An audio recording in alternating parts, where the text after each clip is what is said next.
Hoy vamos a contemplar Abraham puesto a prueba. Por tanto, vamos hoy a contemplar el capítulo 22 de Génesis, que es luego, después de Sodoma y Gomorra. Después de estos acontecimientos, Dios puso a prueba a Abraham. Abraham le dijo, él respondió, aquí estoy. Entonces Dios le siguió, diciendo, toma a tu hijo único que tanto amas, a Isaac, y ve a la región de Moria y ofrécelo en holocausto sobre la montaña que yo te indicaré. Por tanto, vemos en estos primeros versículos 1 y 2 que es Dios que toma la iniciativa de llamar a su siervo y éste responde con toda la prontitud, aquí estoy.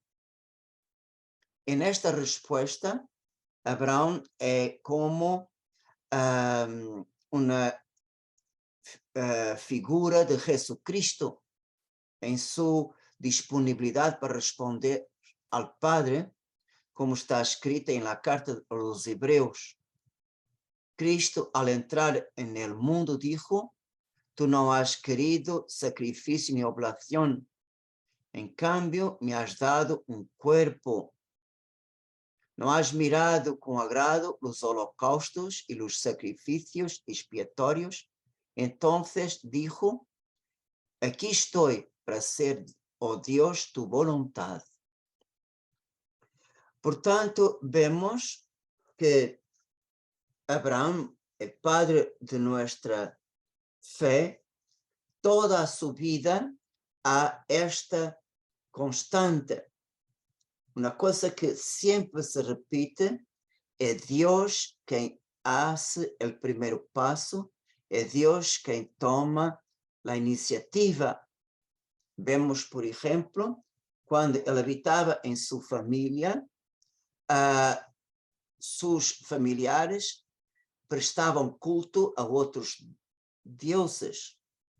Y entonces es el Señor que los saca la ciudad de Ur para lo encaminar para una tierra desconocida para él. Y entonces vemos la iniciativa de Dios que hace el primer paso, es siempre una iniciativa de amor. Por tanto, vemos Dios manifiesta su generosidad sin ningún límite para con Abraham, y entonces vemos en esta generosidad siempre Dios hace sus promesas, yo daré. Por tanto, vemos que Dios dará a Abraham, capítulo 12, 15 y 17, una tierra. Y una tierra que será muy fecunda, mismo que en el tiempo que vivió Abraham, parezca todo al revés. ¿Por qué? Porque Abraham es un extranjero, un nómada, y verdaderamente para él que importa una tierra fecunda, la promesa de tener una gran descendencia, si él no tiene hijos, y también su esposa ya está en una edad de no poder más procrear. Entonces vemos cómo Dios hace sentir a Abraham que su futuro depende solamente de la bondad y del poder de Dios.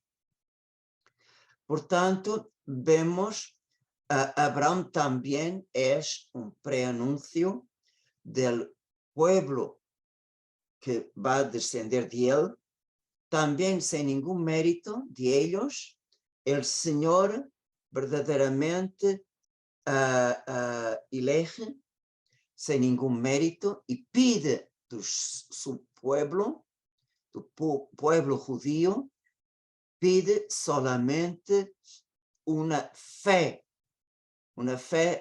sem nenhuma reserva ao plan de Deus, mesmo que eles não compreendam. E vemos que o Novo Catecismo da Igreja Católica, em los números 143 e 145, tem uma pequena definição de fé, muito corta, pero muito precisa.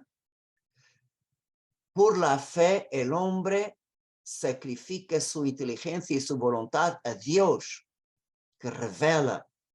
Portanto, Deus revela sempre coisas que nos ultrapassa, como Abraão. Te darei. Tu não vês agora, pero te darei no futuro. E, portanto, ele sacrifica sua inteligência, não pode compreender, não pode ver, pero eu lo creo. Portanto, el hombre por la fe dá a Deus uma resposta, sim, eu creio, ao Deus que revela. Portanto, a este acto de fé se chama obediência em la fé. É a resposta que Deus espera de nós outros.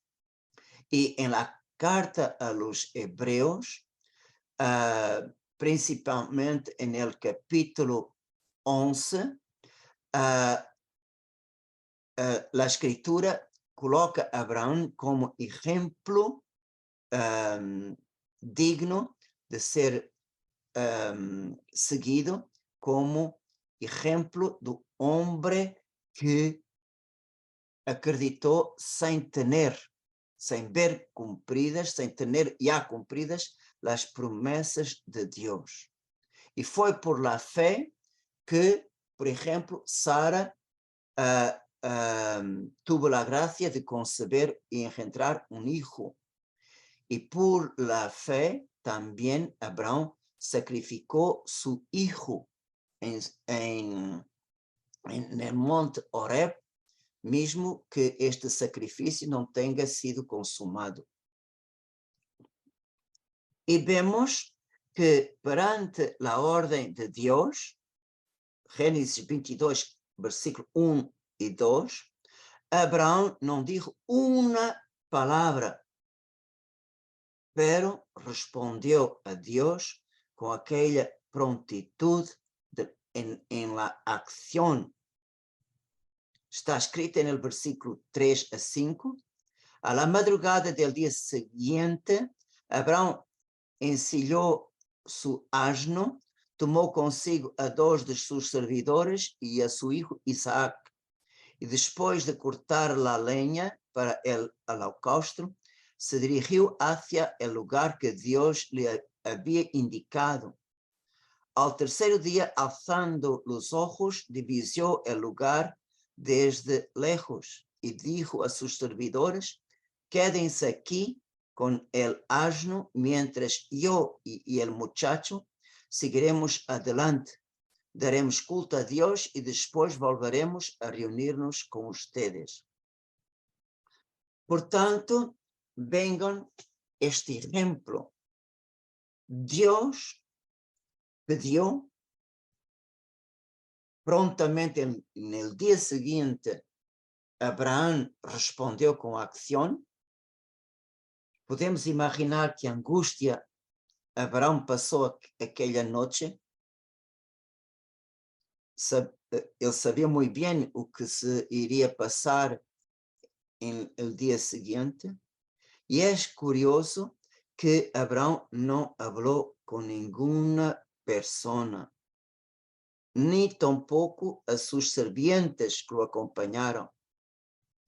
Portanto, vemos que Abraão, podemos chamá-lo el hombre del silencio heroico, porque se ele hubiera desahogado com a sua angústia e o peso de seu coração, nem que tenha sido com sua esposa Sara, solamente ele haria mais difícil el cumplimiento de la orden de Dios. Portanto, podemos deducir que se esta prueba fuera solamente para él, entonces no serviría de nada poner una carga sobre los hombros de las demás personas. Portanto, não procurou ahogar-se com nenhuma persona, solamente com Deus.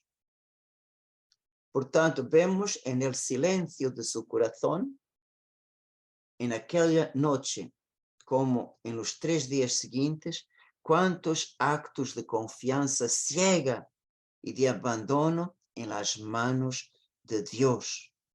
A este Dios que sempre se mostrou misericordioso, bondadoso, e agora envia a ser um acto que para ele, como Deus me pode ter dicho,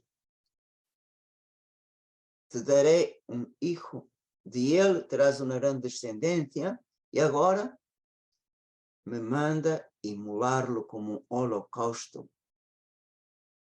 Pero, mesmo contra toda a inteligência, contra toda a razão, ele hace um ato de confiança. Se Deus hizo a promessa de bendecirlo em Isaac, Deus Todo-Poderoso pode ressuscitar-lo, mesmo depois de ele ter sido sacrificado. E esta entrega total podemos ver em las únicas palavras que ele habla durante esta prueba. Portanto, el tercer día, al hablar a los sirvientes, declara: yo y el muchacho seguiremos adelante, daremos culto y después volveremos a reunirnos con ustedes. Portanto, él hace un acto de confianza ciega. Nós dois vamos volver a reunirnos con ustedes. También la respuesta que él da a Isaac durante el camino para Moriah. Padre, tenemos fuego y leña, pero ¿dónde está el cordero para el holocausto? Respondió Abraham: Dios proveerá el cordero para el holocausto. Y siguieron caminando los dos juntos. Vemos como Isaac es un preanuncio de Jesucristo. Portanto, vemos Isaac llevó la leña a las espaldas y Cristo llevó la cruz en su espalda. Ambos son sacrificados en obediencia. Isaac es ofrecido al Padre sin ser inmolado. Jesucristo es inmolado, pero triunfó de la muerte con su resurrección. Y, por tanto, para nosotros parece muy extraño como Dios que va en los mandamientos, el quinto mandamiento, no matarás, y como Dios, a partir de la muerte de Abel, él castiga muy fuerte el asesinato, y entonces aquí pide un sacrificio humano. Pero esta petición tiene dos significados. En primer lugar, se trataba por muy claro la entrega total de Abraham a Dios. Y entonces, por esta prueba, vemos que su amor a Dios es completamente purificado, es completamente santificado, porque Abraham en su corazón coloca para siempre Dios como el primero. podemos ver esta radicalidade em las enseñanzas de Jesucristo. Amarás al Señor tu Dios con todo tu corazón, con toda tu alma y con todo tu espírito. Portanto, com todo, foi assim que Abraão amou Deus. E também Jesus vai dizer, el que ama seu pai e sua madre mais que a mim não é digno de mim, e el que ama a seu filho ou a sua hija mais que a mim não é digno de mim. Portanto, em primeiro lugar, este pedido vai elevar o amor que Abraão tem a Deus a grau de santidade e de generosidade sobre-humana, sobrenatural. E então vemos que, em segundo lugar, através deste pedido, Deus quer acabar de uma vez para todas, em meio de seu pueblo, a tentação da idolatria que reinava entre os cananeus, que sacrificavam a seus filhos e suas hijas a los ídolos. Portanto, vemos que o povo judío, depois de sair do Egito, passou 40 anos no deserto para se distanciar da idolatria do Egito. Pero quando entra na terra prometida, eles são tentados sempre a inclinar-se para os ídolos dos pueblos cananeus e dos pueblos vizinhos. E, portanto, vemos que na terra prometida, eles tinham principalmente dois grandes pecados de idolatria: o pecado del culto de Baal, em que sacrificavam os filhos, os niños e niñas de muito pouca idade, portanto, sacrificavam ao ídolo Baal e lançavam os filhos em uma cueva llena de fuego. Portanto, os niños e as niñas eram sacrificadas, eram queimadas em honor de Baal. E outro também, que era o culto da deusa da fertilidade. Portanto, havia na Terra Prometida o serviço e o culto à deusa da fertilidade seria que os padres de família, ou os hijos varones, para alcançar de la deusa a graça da fecundidade de los campos, eles tinham, o padre de família ou os hijos varones tinham que ter relações sexuais com as sacerdotisas de la deusa de la fertilidade. Então, eram chamados como a prostituição sagrada. E, portanto, vemos principalmente estes dois pecados de idolatria vão contra tudo o que se pode ter em los mandamentos de Deus e la aliança que Deus hizo com seu pueblo. E vemos que tanto os profetas como os salmos, eles denunciam estes pecados, e por estes pecados abomináveis, eles contaminavam, profanaram a terra prometida que Deus queria e prometeu a dar a Abraão. E no Novo Testamento, a luta contra a idolatria é muito forte, porque os novos cristianos que vieram do paganismo sempre tinham a tentação de volver a los cultos paganos. Então, vemos que São Pablo, principalmente a los Coríntios, habla muito forte. Portanto, aqueles que sacrificam aos ídolos sacrificam a los demônios e não a Deus. Portanto, não podemos beber a copa do Senhor e a copa dos demônios ao mesmo tempo. Portanto, detrás de los ídolos estão demônios. E, portanto, a idolatria não solamente nos aparta de Deus, como hace levar-nos a uma vida muito contrária aos mandamentos de Deus. E vemos que em la actualidade também a idolatria pode tomar outras maneiras, pero a dependência é o mesmo. Portanto, é uma idolatria servir ao pecado e não a Deus.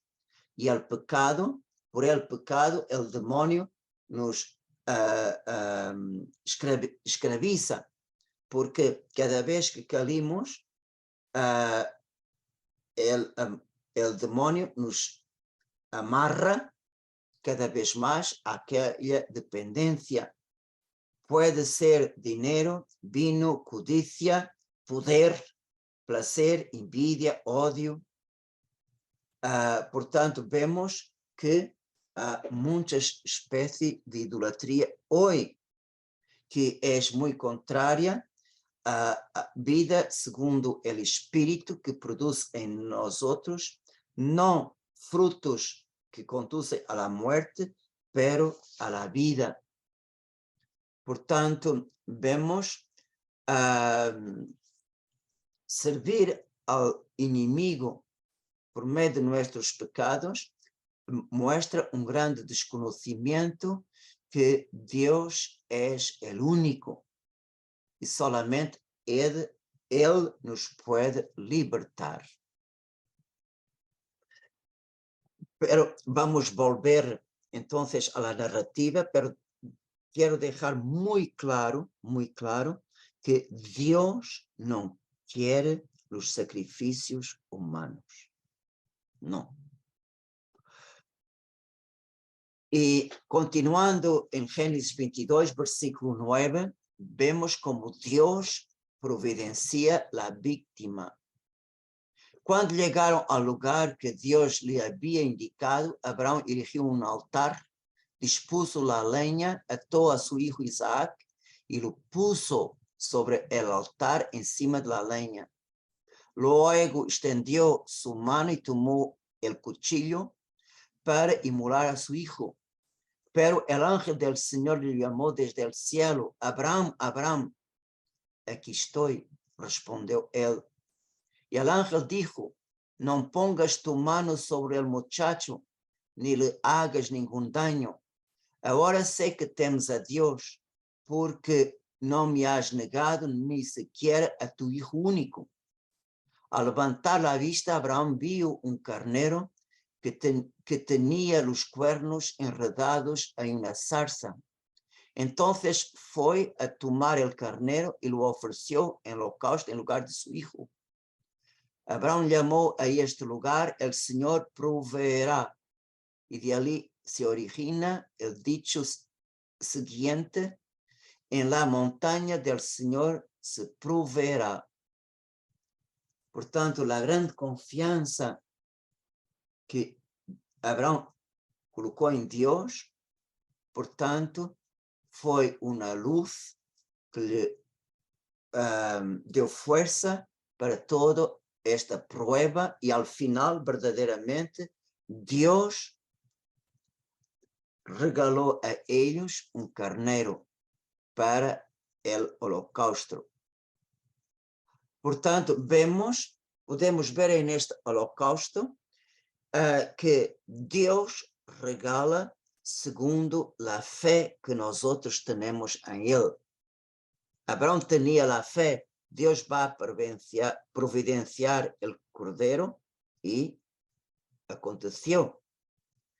Por tanto, es curioso que Jesucristo también en su vida siempre pide la fe antes de hacer un milagro. Y cuando el enfermo tuvo la cura, la sanación, por veces el Señor le dijo, ve que todo se haga según tu fe, o entonces puedes partir, tu fe te salvó. Portanto, es curioso que quien impidió la inmolación de Isaac y quien confirmó las promesas de Dios fue un ángel. Un ángel. Está muy claro en el texto, pero el ángel del Señor lo llamó del cielo. Pero el ángel llamó, pero quien habla por el ángel es Dios que habla. Y entonces, después de inmolar el cordero, el carnero, el ángel llamó por la segunda vez a Abraham y le dijo, juro por mí mismo, oráculo del Señor, porque has obrado de esa manera y no me has negado a tu hijo único, yo te colmaré de bendiciones y multiplicaré tu descendencia como las estrellas del cielo y como la arena que está en la orilla del mar. Portanto, ven que Dios habla por su profeta, el ángel. Y vamos oír siempre en los libros de los profetas esta palabra, oráculo del Señor. Por tanto, el Señor habla por su instrumento, sea el ángel, sea el hombre. Pero Dios, ¿cómo podemos decir lo mismo que se pasa en la Santa Misa o en la confesión?